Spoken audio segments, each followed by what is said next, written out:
যে আমি বিলুৱা মানুহ এই যে সকাম নিকামে যে এই মাংস বিলুৱা যে আগতে ৰাইজে খাওক আগতে ৰাইজক দিব লাগে আমি বিলুৱাহে মানুহ কিন্তু এতিয়া লাহে লাহে লাহে লাহে কথাটো কিছু প্ৰথমে নিজক চাব লাগে তাৰ পিছত আনক চাব লাগে বৰ্তমানৰ আমাৰ জনপ্ৰিয় মুখ্যমন্ত্ৰী ডক্টৰ হিমন্ত বিশ্ব শৰ্মা ডাঙৰীয়াৰ কাম কৰা যেটো ধৰণ গতে এই প্ৰক্ৰিয়াটো আসলতে বহুত দূৰৰ কথা সুদূৰ প্ৰসাৰে চিন্তা কৰি তেওঁ অসম তথা অসমীয়া জনসাধাৰণৰ কথা চিন্তা কৰি তাকে কাম কৰি গৈ আছে গতে নিশ্চিতভাৱে এটা কথা ক'ব লাগিব যে ডক্টৰ হিমন্ত বিশ্ব শৰ্মা ডাঙৰীয়াই যিখিনি কাম কৰিছে যথেষ্ট ভাল কাম কৰিছে থানেশ্বৰ বড়ো ছাৰ বুলি ক'লে মানুহজন একদম খুব সৎ আৰু শুনা মতে তেওঁলে তেনেকে বিশেষকৈ আমাৰ এতিয়া যাওক যিবিলাক ৰাজনীতি সোমালে বুলি ক'লে বহুত আজিকালিতো শুনিছেই ঘৰ মাটি বাৰী সকলোবোৰ হৈ যায় কিন্তু শুনা মতে থানেশ্বৰ বড়ো ছাৰে বোলে একোৱে কৰিব নোৱাৰিলে কথাটো মানে কেনে সেইটো সত্য নে আৰু একো কৰিব নোৱাৰিলে ছাৰৰ একমাত্ৰ ল'ৰা সন্তান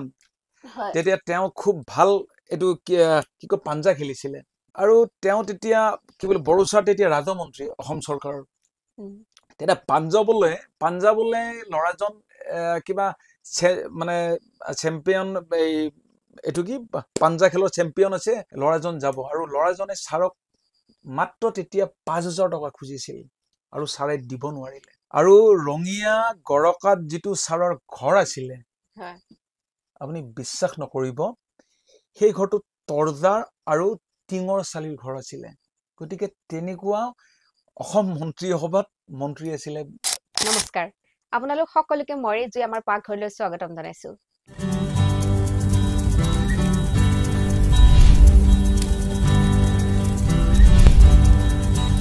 আজি আমাৰ পাকঘৰত উপস্থিত আছে এজন ৰাজনীতিবিদ তেখেতৰ নাম হৈছে অৰ্ণৱ ভৰালী আহকচোন তেখেতৰ লগত পৰিচয় হওঁ নমস্কাৰ দাদা আপোনাক আমাৰ পাকঘৰলৈ স্বাগতম জনাইছো আৰু আজি আমি বহুত ৰাজনীতিৰ কথা পাতিম আমি বহুত কথা পাতিলো বহুত বেলেগ বেলেগ ধৰণৰ কথা পাতিলো কিন্তু আজি আনকালতকৈ অকমান ভিডিওটো বেলেগ হ'ব যেহেতু আমি সকলোৱে বহুত এন্টাৰটেইনমেন্ট কৰিলো কিন্তু এতিয়া আমি অকমান ৰাজনীতিৰ ভিতৰলৈ যাব লাগিব কেতিয়াবা আমি সমাজখনে ৰাজনীতিৰ লগত মানে জড়িত হোৱাটো খুবেই প্ৰয়োজনীয় সেইটো কাৰণে আজি আমি বহুত ৰাজনীতিৰ কথা পাতিম আৰু ৰাজনীতিৰ দাদাৰ মানে ঘৰুৱা কথাও পাতিম লগতে আমি ৰাজনীতিৰ কথাও পাতিম দাদা আমাৰ পাকঘৰলৈ আহিছে যেতিয়া আপোনাৰ পৰিচয়টো দৰ্শকসকলক এবাৰ দিম নমস্কাৰ মই অৰ্ণৱ ভৰালী মই ৰঙিয়াৰ স্থায়ী বাসিন্দা আৰু আজি বহু বছৰ ধৰি প্ৰায়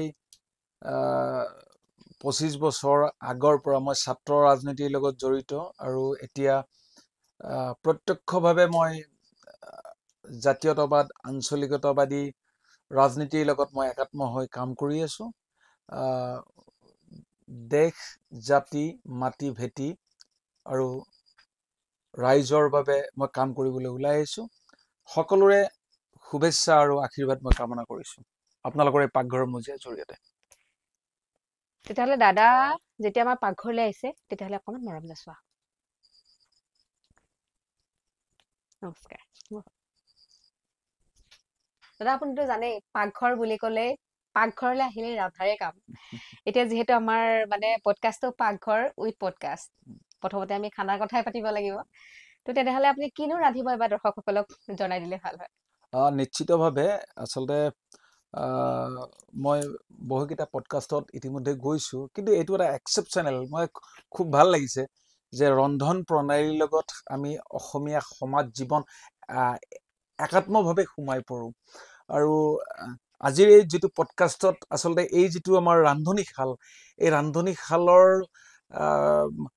মাজেৰে আমি নিজৰ লগতে সমাজ জীৱনৰ কথা পাতিবলৈ পাই মই নিজে অভিভূত হৈছো আৰু খুব ভাল লাগিছে আৰু মই লগতে কৈ দিছো মই পূৰ্বতে ননভেজ আছিলো কিন্তু এতিয়া বিশেষ কাৰণত মই টোটালি ভেজ হয় গতিকে মই পনীৰ মছলা আদি বনাম বা বনাবলৈ মই প্ৰস্তুত হৈ আছো তেতিয়াহ'লে কেৰাহীখন পাতি দিওঁ গৰম হৈ থাকক কথাও পাতি থাকিম নিশ্চিতভাৱে আৰু এটা কথা জানিব পাৰি ভাল লাগিছে আচলতে মই আজিহে গম পাইছো আচলতে দাদা মোৰ হাজবেণ্ডৰ লগৰে আৰু সেইটো কথা মানে জানি খুবেই ভাল লাগিছে আৰু এটা কথা গম পাইছো দাদা বোলে একদম মানে স্কুল কলেজৰ দিনৰ পৰাই ৰাজনীতি কৰি আহিছে আজিহে মই গম পালো কথাটো মানে এতিয়াতো ৰাজনীতি কৰে বুলি জানো কিন্তু স্কুল কলেজৰ পৰা যে ৰাজনীতি কৰে মই আজি গম পালো আৰু গম পাই খুবেই ভাল লাগিলে আপুনি বহু বছৰ ধৰি তেতিয়াহ'লে ৰাজনীতিৰ লগত জড়িত হৈ আছে কথাটো শুনি ভাল লাগিল আৰু আমাৰ যেতিয়া অকল এতিয়া চাওক একেলগে পঢ়িছিলে আৰু বহুতেই আজিকালি চাকৰি বুলি বেছিভাগে তেনে ক্ষেত্ৰত আপুনি চাকৰি পাছে যদি ৰাজনীতিত ঘূৰিলে যিটো মানে একদম মানে আমাৰ সাধাৰণ ৰাইজৰ কাৰণে আমি খাতনাক বুলি ক'ম ৰাজনীতি বুলি ক'লে আমি মানে সাধাৰণ মগজুত উঠি পোৱাত আমাৰ ৰাজনীতি বুলি ক'লে সদায় আমি আঁতৰত বাৰু যে কি নহওক আমি সাধাৰণ শ্ৰেণীৰ মানুহ আচলতে ৰাজনীতিৰ লগত জড়িত হ'ব লাগে কেতিয়াবা কিছুমান ক্ষেত্ৰত আৰু যেতিয়া আমি ভাল ৰাজনীতিবিদ আমি বাছি উলিয়াম তেতিয়া আমাৰ সমাজখনৰ উন্নতি হয় আৰু সেইটো মানে আমি যিজনক বাছি উলিয়াম কিন্তু আমাৰ ফালৰ পৰাই যাব আৰু সেই ভাল মানুহজন আমি সমাজৰ কাৰণে পাম তো তেনে ক্ষেত্ৰত এতিয়া দাদাৰ মানে কেনেকৈনো এই ৰাজনীতিলৈ আহিলে সেই বিষয়ে মই অকমান জানিব বিচাৰিম আচলতে মই যেতিয়া ৰঙিয়া উচ্চতৰ মাধ্যমিক বিদ্যালয়ত পঢ়ো তেতিয়াৰ পৰা মই ছাত্ৰ ৰাজনীতিত জড়িত সৌদ অসম ছাত্ৰ সন্থাৰ তেতিয়া শাখা ছাত্ৰ সন্থাৰ মই ৰঙিয়া উচ্চতৰ মাধ্যমিক বিদ্যালয় যি শাখা আছিল তাৰ মই ছেক্ৰেটাৰী আছিলোঁ আৰু তাৰ পৰাই মোৰ যি ছাত্ৰ ৰাজনীতি আৰম্ভণি হৈছিলে আৰু তাৰ পৰৱৰ্তী সময়ছোৱাত যে মই এজন আচলতে মোৰ ৰাজনৈতিক জীৱন বা সামাজিক জীৱনত মোৰ অভিভাৱক স্বৰূপ মই এজন মহান মনীষীক লগ পাইছিলোঁ আৰু সেইজন হ'ল আমাৰ এই ৰঙিয়াখনৰ যি আধুনিক ৰঙিয়া স্ৰষ্টা বুলি ক'লে ভুল নহয় প্ৰয়াত ৰঙিয়া জননেতা অসমৰ জননেতা প্ৰয়াত থানেশ্বৰ বড়ো ছাৰক মই সান্নিধ্যলৈ আহিছিলোঁ আৰু থানেশ্বৰ বড়ো ছাৰক মই লগ পাইছিলোঁ আৰু তেতিয়া কি হৈছিলে যে বড়ো ছাৰে মোৰ দেউতাৰ লগত এটা খুব ভাল এটা সম্পৰ্ক এটা আছিলে আৰু সেই সম্পৰ্ক সূত্ৰে আমাৰ ঘৰত এটা এটা সম্পৰ্ক আছিলে তেতিয়া মই ঠিক ৰঙিয়া উচ্চতৰ মাধ্যমিক বিদ্যালয়ৰ পৰা হায়াৰ ছেকেণ্ডাৰী মই পাছ কৰি তেতিয়া মই গুৱাহাটী প্ৰাগজ্যোতিষ মহাবিদ্যালয়ত মই ডিগ্ৰীত মই এডমিশ্যন লৈছোঁ আৰু লৈ মই তাতে গুৱাহাটী শান্তিপুৰত মই মেছ কৰি থাকোঁ মাজে মাজে মই ৰঙিয়াৰ ঘৰলৈ আহোঁ আৰু আহিলে তেতিয়া মানে কি বুলি কয় সেই সময়ৰ ৰঙিয়া সমষ্টিৰ মানে বিধায়ক প্ৰয়াত জননেতা থানেশ্বৰ বড়ো ছাৰ আমাৰ ঘৰলৈ আহে আৰু আহিলে প্ৰায় সভাই সমিতিয়ে এনেকৈ বিভিন্ন কাৰণত মোৰ দেউতাক লৈ যায় তাৰপিছত কি হ'ল কেতিয়াবা দেউতাই যাব নোৱাৰে এই যে মই যে গুৱাহাটী কলেজৰ পৰা আহি থাকোঁ মোৰ মানে দেউতাই ঠিক যেতিয়া আহি দেউতা আৰু ছাৰ মানে বড়ো ছাৰে যেতিয়া ড্ৰয়িং ৰুমত সোফাত বহি কথা পাতি থাকে আৰু তেতিয়াই মই মানে ৰুমৰ পৰা আহি পেলাই সেই সোফাখনৰ এটা চুকত মই বহি পেলাই ছাৰৰ কথা দেউতাৰ কথা মই শুনি থাকোঁ আৰু হয়তো তেনেকৈ লাহে লাহে মোৰ এটা ৰাজনীতিৰ কথা জানিবলৈ মই ইচ্ছুক হ'লোঁ বা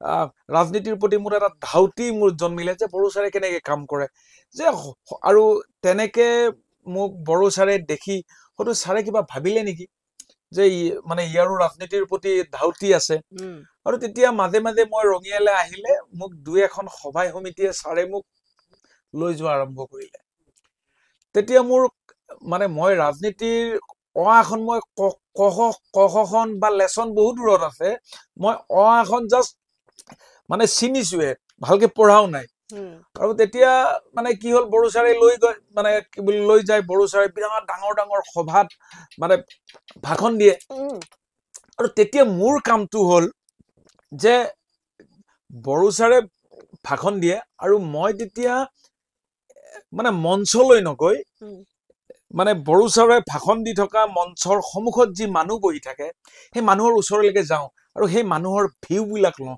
ছাৰে কি কৈছে কেনেকুৱা হৈছে আৰু আমি যেতিয়া সেই সভাৰ পৰা সেই সভাৰ অন্তত যেতিয়া ঘৰলৈকে আহোঁ তেতিয়া মই বড়ো ছাৰৰ গাড়ীত মই তেতিয়া ক'লোঁ যে ছাৰ এইখিনি কথা যে এইটো টপিকত অমুক মানুহখিনিয়ে এনেকৈ ক'লে আৰু এই মানুহখিনি অমুকটো ভাল পালে অমুকটো বেয়া পালে আৰু হয়তো ছাৰে সেইখিনিয়ে মানে মানে মোৰ ওপৰত কিজানি মানে আশা কৰিছিলে, মোৰ এটা তেনেকুৱা ধাৰণা হয়। আৰু ছাৰে লাহে লাহে আৰু ছাৰে হয়তো সেইটোৱে বিচাৰিছিলে। তাৰপিছত মোক নেৰা হ'ল। তেতিয়া মই অসম গণ পৰিষদ দলৰ ভাতৃ সংগঠন অসম যুৱ পৰিষদ তেতিয়া জাষ্ট ষ্টাৰ্টিং হৈছে।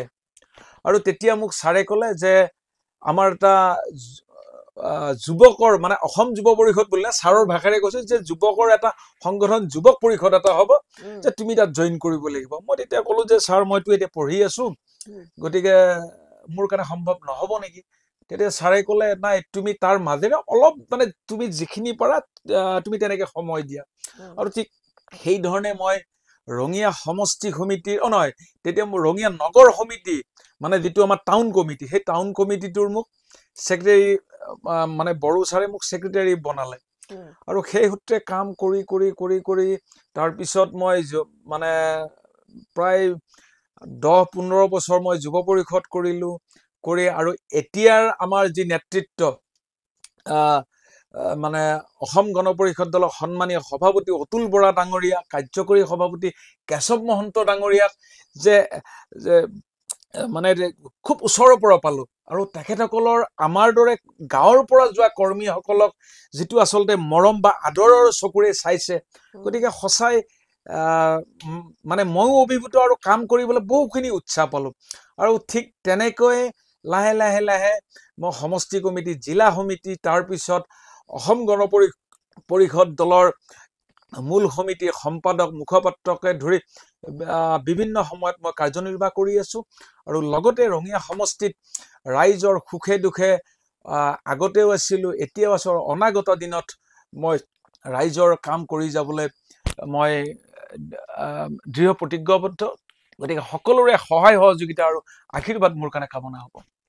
আপোনাক ইয়াৰ মাজতে আপুনি থানেশ্বৰ বড়ো ছাৰৰ কথা বহুতখিনি ক'লে। আচলতে মই থানেশ্বৰ বড়ো ছাৰৰ কথা আগতেও বহুত শুনিছো, যিহেতু আমি তেতিয়া হয়তো সৰু সৰু, ইমান আৰু মনত নাই। থানেশ্বৰ বড়ো ছাৰ বুলি ক'লে মানুহজন একদম খুব সৎ। আৰু শুনা মতে তেওঁ বোলে তেনেকে বিশেষকৈ আমাৰ এতিয়া ধৰক যিবিলাক ৰাজনীতি সোমালে বুলি ক'লে বহুত, আজিকালিতো শুনিছেই ঘৰ মাটি বাৰী সকলোবোৰ হৈ যায়। কিন্তু শুনা মতে থানেশ্বৰ বড়ো ছাৰে বোলে একোৱে কৰিব নোৱাৰিলে। কথাটো মানে সেইটো সত্য নে আৰু একো কৰিব নোৱাৰিলে? মই ইমান ভালকে নাজানো বাৰু। তেওঁ বিশেষকৈ যিমানখিনি এজন MLA বা মিনিষ্টাৰে যিমানখিনি কাম কৰে, মানে ঘৰৰ কাৰণে যিমান বিলাক সা সম্পত্তি গোটাই থৈ যায়, তেনে ক্ষেত্ৰত ছাৰবোৰে একোৱে নাই বোলে শুনা মতে। আৰু মানুহজন কেনেকুৱা আছিল, আপোনাৰ তেওঁৰ বিষয়ে অকমান জানিব বিচাৰিম, যিহেতু তেওঁ এতিয়া বৰ্তমান নাই, তথাপিতো তেওঁৰ বিষয়ে অকমান জানিব বিচাৰিম। নিশ্চিতভাৱে যে আচলতে প্ৰয়াত জননেতা বড়ো ছাৰ, ৰঙিয়াৰ বিধায়ক, দুবাৰকে কেবিনেট মন্ত্ৰী, অসম চৰকাৰৰ শিক্ষামন্ত্ৰী, ৰাজহ মন্ত্ৰী, তাৰপিছতো এই যিটো ভোগবাদ, যিটো ভোগ লালসা, মানে ছাৰৰ মুঠেও দেখা নাপালো আমি, কেতিয়াও দেখা নাপালো আমি। এই যে মানে কিবা কাম এটা কৰি দিয়াৰ কাৰণে কিবা কমিশ্যন লোৱা, কিবা লোৱা, এইটো মানে ছাৰৰ মানে কি বুলি কয়, এইটো ছাৰৰ তাত কেতিয়াও দেখিবলৈ নাপালো আমি। যে চাওক, এতিয়া ক'বলৈ নাপায় ছাৰো নাই আজি, বা ছাৰৰ একমাত্ৰ ল'ৰা সন্তান, তেতিয়া তেওঁ খুব ভাল এইটো কি কয় পাঞ্জা খেলিছিলে। আৰু তেওঁ তেতিয়া কি বোলে বড়ো ছাৰ তেতিয়া ৰাজহ মন্ত্ৰী অসম চৰকাৰৰ। তেতিয়া পাঞ্জাৱলৈ ল'ৰাজন কিবা মানে চেম্পিয়ন, এইটো কি পাঞ্জা খেলৰ চেম্পিয়ন আছে, ল'ৰাজন যাব। আৰু ল'ৰাজনে ছাৰক মাত্ৰ তেতিয়া 5,000 টকা খুজিছিল, আৰু ছাৰে দিব নোৱাৰিলে। আৰু ৰঙিয়া গৰকাত যিটো ছাৰৰ ঘৰ আছিলে, আপুনি বিশ্বাস নকৰিব, সেই ঘৰটো তৰ্জাৰ আৰু টিঙৰ চালিৰ ঘৰ আছিলে। গতিকে তেনেকুৱা অসম মন্ত্ৰীসভাত মন্ত্ৰী আছিলে, কি বোলে প্ৰয়াত মন্ত্ৰী বুলি ক'ব পাৰি নেকি? নিশ্চিতভাৱে। আৰু গতিকে আচলতে আমি তেখেতৰ লগত কাম কৰা মানুহ বুলি ক'বলৈ পাই সঁচাই আমি গৌৰৱ অনুভৱ কৰো, যে বড়ো ছাৰৰ দৰে আমি মহামনীষীক আমি লগ পাইছিলো। অসমৰ ৰাজনীতিত ছাৰৰ পৰা শিকিবলগীয়া যথেষ্টখিনি আছে। আচলতে মানুহজনক আমি খুব সোনকালে হেৰুৱালে বুলি ক'ব লাগিব। আচলতে বহুত ভাল মানুহ এজন হেৰালে। আৰু তেনে ক্ষেত্ৰত এতিয়া তেওঁৰ দিনৰ ৰাজনীতিবিদ আৰু বৰ্তমান ৰাজনীতিবিদ যিসকল আছে, আপুনি পাৰ্থক্যবিলাক কেনেকুৱা দেখে মানে? মানে মানে কি বুলি তাৰ আগতে মই আৰু এটা কথা ক'লো যে ইতিমধ্যে আমাৰ যি চৌকাত কেৰাহীটো আছে, কেৰাহীটো গৰম হৈ গৈছে। আমি যিটো ৰন্ধন প্ৰক্ৰিয়া বা আমি ৰন্ধাৰ যিটো কাম সেইটো আগবঢ়াও লগতে তাৰপিছত কথাও পাতি যাওঁ। আপুনি কৈ থাকক, ক'ব পাৰে। মই সেইটোৱে সুধিছো। এতিয়া বৰ্তমান ৰাজনীতি আপোনাৰ ৰাজনীতি বুলি কণী ক'লে কিবা হৈ গৈছে আৰু দেই।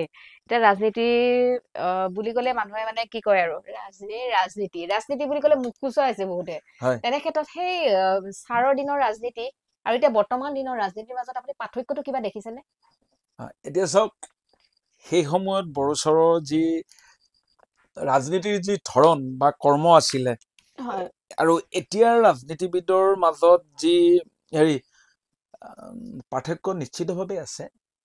যে চাওক, সেইটো সময়ত বড়োচৰে মানে হেৰি কৰা নাছিলে, এইটো আপোনাৰ নিজক চোৱা নাছিলে, নিজৰ কথা ভবা নাছিলে বা নিজৰ পৰিয়ালৰ কথা ভবা নাছিলে বড়োচৰে।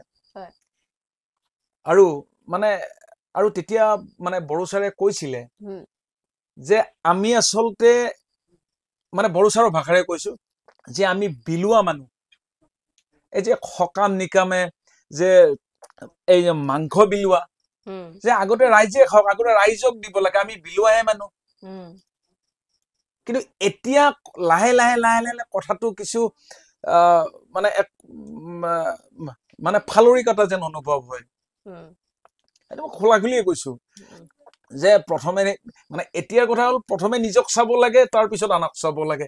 কিন্তু বড়োচৰৰ কথাটো আছিলে যে প্ৰথম ৰাইজ, প্ৰথম মানুহখিনি। গতিকে ডিফাৰেন্সটো সেইখিনিয়ে। ইয়াৰ মাজতে সুধো, আপুনি এতিয়া তেওঁ এতিয়া নাই, তৰুণ গগৈ ডাঙৰীয়া আৰু বৰ্তমান আমাৰ ডক্টৰ হিমন্ত বিশ্ব শৰ্মা ছাৰ, দুইজনে সঁচাকে খুব সফল বুলি ক'ব লাগিব। ৰাজনীতি জগতত খুব সফল, দুইজনে সফল। তো তেনে ক্ষেত্ৰত আপুনি তৰুণ গগৈ দেৱৰ ৰাজনীতিৰ সময়খিনি বা বৰ্তমান ডক্টৰ হিমন্ত বিশ্ব শৰ্মা ছাৰৰ যিখিনি ৰাজনীতি, আপুনি দুইজনে বহুত কাম কৰিছে, নিজৰ নিজৰ জেগাত বহুতখিনি কাম কৰিছে। তো তেনে ক্ষেত্ৰত আপুনি কোনজনৰ ৰাজনীতি, কোনজনৰ মানে কামখিনি আপুনি বেছি ভাল হৈছে বুলি ক'ব বিচাৰিব? মানে তেখেতৰ সময়ৰ ৰাজনীতি মানে কামখিনি বেছি ভাল হৈছে নে এতিয়া বৰ্তমান সময়ত কামখিনি বেছি ভাল হৈছে? চাওক, কামটো কামেই হয়, কিন্তু এটা কথা ক'ব লাগিব, বৰ্তমানৰ আমাৰ জনপ্ৰিয় মুখ্যমন্ত্ৰী ডক্টৰ হিমন্ত বিশ্ব শৰ্মা ডাঙৰীয়াৰ কাম কৰা যিটো ধৰণ বা কাম কৰা যিটো প্ৰক্ৰিয়া, গতিকে এই প্ৰক্ৰিয়াটো আচলতে তেখেতে বহুত দূৰৰ কথা সুদূৰ প্ৰসাৰে চিন্তা কৰি তেওঁ অসম তথা অসমীয়া জনসাধাৰণৰ কথা চিন্তা কৰি তেখেতে কাম কৰি গৈ আছে। গতিকে নিশ্চিতভাৱে এটা কথা ক'ব লাগিব যে ডক্টৰ হিমন্ত বিশ্ব শৰ্মা ডাঙৰীয়াই মানে যিখিনি কাম কৰিছে যথেষ্ট ভাল কাম কৰিছে। আৰু মানে অসম আৰু অসমীয়া স্বাৰ্থত তেখেতে কাম কৰি আছে। আৰু এই ক্ষেত্ৰত ডক্টৰ হিমন্ত বিশ্ব শৰ্মা ডাঙৰীয়াক মই বিশেষভাৱে ধন্যবাদ জনাওঁ। ডক্টৰ হিমন্ত বিশ্ব শৰ্মা ডাঙৰীয়াৰ কথাটো হ'ল আপোনাৰ মানে কি, তেখেতে মানে অসম আৰু অসমীয়াৰ কথা চিন্তা কৰি যাতে অসমখনক কেনেকে আগবঢ়াই নিব পাৰি, মানে 10খন ৰাজ্যৰ ভিতৰত অসমখনক কেনেকে সৰ্বস্থানত নিব পাৰি, আৰু তেখেতে তাৰ বাবে অহৰ্নিশে কাম কৰি থাকে। আৰু এটা কথা চাব দেই, ডক্টৰ হিমন্ত বিশ্ব শৰ্মা ডাঙৰীয়াই ৰাতি 2টা-3টা বজালৈকে ছেক্ৰেটাৰিয়েটত কাম কৰা তেখেতৰ নজিৰ আছে। কোনজন মুখ্যমন্ত্ৰী কৰিছে আপুনি কওক? কোনজন মুখ্যমন্ত্ৰীয়ে ৰাতি 1:30 বজাত 2টা বজাত ৰাস্তাৰ কাম চাবলৈ গৈছে আপুনি কওক মোক? গতিকে সেইজনে আছে ডক্টৰ হিমন্ত বিশ্ব শৰ্মা ডাঙৰীয়া।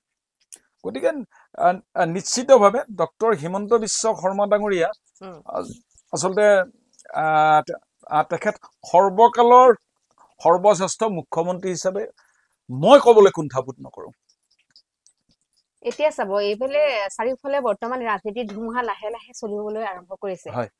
আপুনি গম পাইছে যিহেতু আপুনি ৰাজনীতিৰ লগত জড়িত হয় তেনে ক্ষেত্ৰত হয় এতিয়া আমি বিশেষকৈ অপাৰ আছামৰ ফালে হয় গৌৰৱ গগৈ ডাঙৰীয়া হয় এইফালে অখিল গগৈ ডাঙৰীয়া হয় লগতে লুৰিণজ্যোতি গগৈ ডাঙৰীয়া হয় তিনিও গগৈ হয় তিনিও গগৈ নিজৰ জেগাত নিজে কামবিলাক কৰি আছে হয় তো তেনে ক্ষেত্ৰত লুৰিণজ্যোতি গগৈ মানে খুব যুৱ প্ৰজন্মৰ মাজত মানে খুব জনপ্ৰিয়তা অৰ্জন কৰিছে যিমান নতুনকে মানে যদিও তেওঁ ৰাজনীতিৰ জগতত আগৰ পৰা আছে যদিও মানে ধৰক আমাৰ যিটো মন্ত্ৰী হওক MLA হওক বা তেনেকুৱা ধৰণৰ তেওঁ নতুনকৈ আহিছে যথেষ্ট যদিও তেওঁ সফল হ'ব পৰা নাই এদিন নিশ্চয় সফল হ'ব বুলি চবে ভাবে তো তেনে ক্ষেত্ৰত আপুনি কোনজন গগৈ ৰাজনীতি আপুনি বেছি ভাল লাগে আপোনাৰ এইটো মই বিশেষকৈ এতিয়া চৰকাৰ কোন সেইটো মই ভবা নাই বা কোৱা নাই যে তেওঁলোকৰ তিনজন গগৈৰ ভিতৰত কোনজন গগৈ আপোনাৰ বেছি ভাল লাগে মানে আৰু কথাকাৰী মানে ভাল লাগে ভৱিষ্যতৰে কোনজনৰ মানে জ্যোতি মানে উজ্জ্বল ভৱিষ্যত আছে বুলি ভাবে আপুনি চাওক এতিয়া কথাটো মই ব্যক্তিগত ভাৱে ক'বলৈ গ'লে তিনিওজন গগৈ হিচাপে মই বেয়া বুলি নকওঁ তিনিওজন গগৈ ভাল কাম কৰি যাওক কিন্তু আচলতে এই যে গগৈ এই যে বুঢ়াগোহাঁই এই যে দাস কোচ কলিতা আচলতে এইবোৰ আচলতে কংগ্ৰেছে পূৰ্বতেও কৰিছিল আজিও কৰি আছে অনাগত দিনতো কৰি যাব এই অসমখনক বৰ অসমখনক ভাগ কৰা যিটো তেওঁলোকৰ মানে চেষ্টা আৰু সেইটো তেওঁলোকে অব্যাহত ৰাখি আছে গতিকে আমি নিবিচাৰো যে অসমখন গগৈ কোচ কলিতা এনেকে ভাগ হ'ব লাগে যে আমাৰ বৃহত্তৰ বৰ অসমখন যাতে আমি প্ৰতিটো জাতি জনগোষ্ঠী যাতে এক হৈ আমি কাম কৰিব পাৰো সেইটোহে বিচাৰো যাতে অনাগত দিনত আমি অসম আৰু অসমীয়াৰ উন্নতিৰ হকে মানে অসমখন কেনেকে আগবাঢ়ি যাব পাৰে যি ধৰণে ডক্টৰ হিমন্ত বিশ্ব শৰ্মা ডাঙৰীয়াই কাম কৰি গৈ আছে অতুল বৰা ডাঙৰীয়া কেশৱ মহন্ত ডাঙৰীয়া দিলীপ শইকীয়া ডাঙৰীয়া যেনেকে অসমখনৰ কাম কৰি গৈ আছে আমি সেইটোহে বিচাৰো এতিয়া চাওক আপুনি লুৰিণজ্যোতি গগৈৰ কথা কৈছে যে খুব জনপ্ৰিয় মই কি জনপ্ৰিয়তা আছে নাই মই সেইটো ক'বলৈ নাযাওঁ কিন্তু এই যি যোৱা আজি কিছুদিন আগতে যি পঞ্চায়ত নিৰ্বাচন হৈ গ'ল গতিকে তেওঁৰ লুৰিণজ্যোতি গগৈ ডাঙৰীয়াৰ মানে এই যিটো জনপ্ৰিয়তা সেই জনপ্ৰিয়তাটো সেই পঞ্চায়তৰ ৰিজাল্টতে ওলোৱা নাই জানো সেইটো ওলাইছে বাৰু তেতিয়াহ'লে মানে ভৱিষ্যতলৈ মানে আপুনি কি বুলি ভাবে উলট পালট হ'বগে নে নাই এনেকে থাকিব নহয় তেওঁ কৰিবলগীয়া বহুত আছে কৰক কিন্তু বৰ্তমান তেখেত ৰাজনীতিত কেঁচা পৰিপক্ক এতিয়াও হোৱা নাই শিকিবলগীয়া কৰিবলগীয়া যথেষ্টখিনি আছে তেখেতে কৰক শুভেচ্ছা তেখেতলৈ আছে কিন্তু ৰাজনীতিৰ ক্ষেত্ৰত তেখেতৰ কৰিবলগীয়া যথেষ্টখিনি আছে তেখেতৰ শিকিবলগীয়া বহুখিনি আছে লুৰিণজ্যোতি গগৈ ডাঙৰীয়াৰ এতিয়া আপুনি চাব আগতে এতিয়া যিটো আমাৰ ৰঙিয়াৰ আপোনাৰ চকুত আপুনি একদম মানে সৰুৰে পৰা আপুনি ৰাজনীতিৰ লগত জড়িত হৈ আছে তেতিয়াৰ পৰা বৰ্তমানলৈকে ৰঙিয়াৰ আপুনি কিবা চেঞ্জ পাইছেনে আগৰ ৰঙিয়া আৰু এতিয়া বৰ্তমান ৰঙিয়াৰ মাজত কিবা আপুনি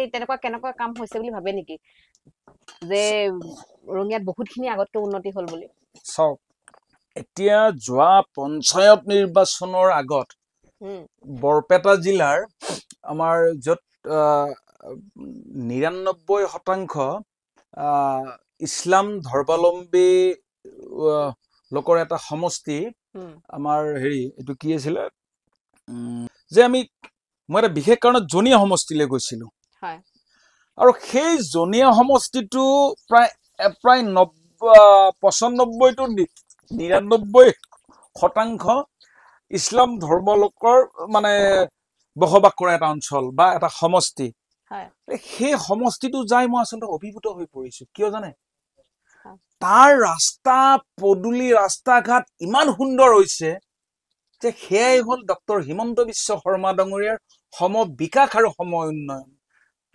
গতিকে চাওক আজি ৰঙিয়া সমষ্টিটো ঠিক তেনেদৰে আজি জনিয়াতো হৈছে কমলপুৰতো হৈছে আৰু ঠিক তদ্ৰুপ ধৰণে ৰঙিয়াতো হৈছে হোৱা নাই বুলি মই কোৱা নাই গতিকে অকল ৰঙিয়া বুলি নহয় ডক্টৰ হিমন্ত বিশ্ব শৰ্মা ডাঙৰীয়াৰ নেতৃত্বত যিখন চৰকাৰ চলি আছে মিত্ৰজোঁটৰ চৰকাৰ 126টা সমষ্টিৰ প্ৰত্যেকতে সমবিকাশ আৰু সম উন্নয়ন হৈছে মই পনীৰ মানে আচলতে পনীৰখন বনাব গৈ আছো মই চেনি অকমান দিলো তাৰপিছত মই জিৰা হালধি দিলোঁ।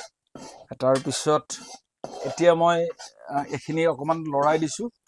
তাৰপিছত মই এই যিটো কি বুলি বটি থোৱা যিটো মানে হেৰি আছে, কাজু আৰু মগজ আছে, এই কাজু আৰু মগজটো মই ইয়াতে একেলগত সংমিশ্ৰণ কৰি মই ইয়াত মানে কি বুলি মিলাই দিছোঁ। দি অকণমান ভাজি হোৱাৰ পিছত মই মানে কষ্টুৰি মেথিটো যিটো কষ্টুৰি মেথি আছে, সেই কষ্টুৰি মেথিটো মই ইয়াত এড কৰিম। আৰু কষ্টুৰি মেথিটো এড কৰাৰ পিছত মই অকণমান পানী অকণমান দিম। আৰু পানী দি এই যিখিনি মই ফ্ৰাই কৰি যিখিনি হেৰি থৈছোঁ, পনীৰ যিখিনি থৈছোঁ, পনীৰৰ পিচ সেইখিনি দিম। দিয়াৰ পিছত মই ইয়াতে যিটো বাটাৰ আৰু ক্ৰীমটো মই ইয়াত দিম। দিয়াৰ পিছত অকণমান যেতিয়া কি বুলি বইল হোৱাৰ পিছত ইয়াত কি বুলি কয় নমাই দিম আৰু তেনেকৈ পৰিৱেশন কৰিব লাগিব।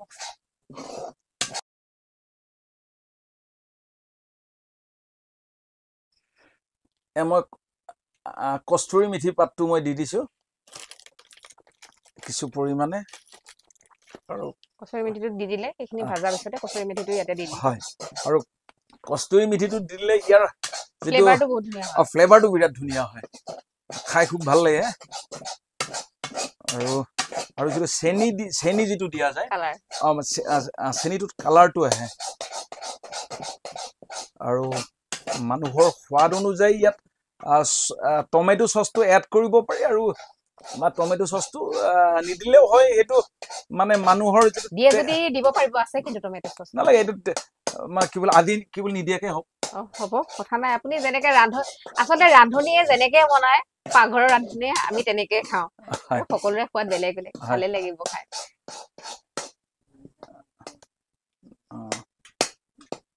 মই পানী অকণমান দিছোঁ।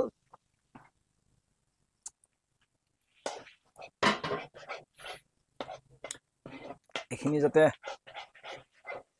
হেৰি হয়, তাৰ বাবে মই ইয়াত অকণমান পানী এড কৰিছোঁ।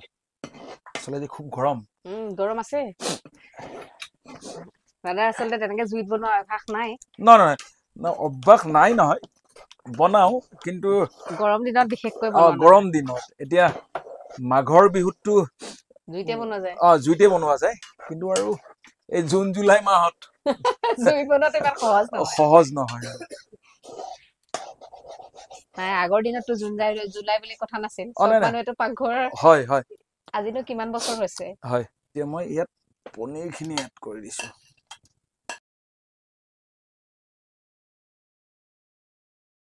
এইটো মই কাশ্মীৰী জলকীয়াটো অকণমান মানে কালাৰটো খুব ধুনীয়া হয়, আৰু মোৰ খুব প্ৰিয় কাশ্মীৰী মিৰ্চটো। মানে জলকীয়াটো নাথাকে, জালটো নাথাকে, কালাৰটো খুব ধুনীয়া, কালাৰটো ভাল লাগে। আৰু এই ৰেচিপিটো বনাবলৈ খুব সহজ, একদম জল্দি 10-15 মিনিটত গেছত হৈয়ে যায়। আৰু আলহী আহিলে চিন্তা নাই, পটকে হৈ যায়। আমাৰ কাৰণে ভেজিটেৰিয়ানবোৰ মানে ভেজ খোৱা সকলৰ কাৰণেহে এইটো ভাল, কিন্তু মাছ মাংস খোৱাবিলাকে আৰু ভাল নাপায় নহয় এইটো।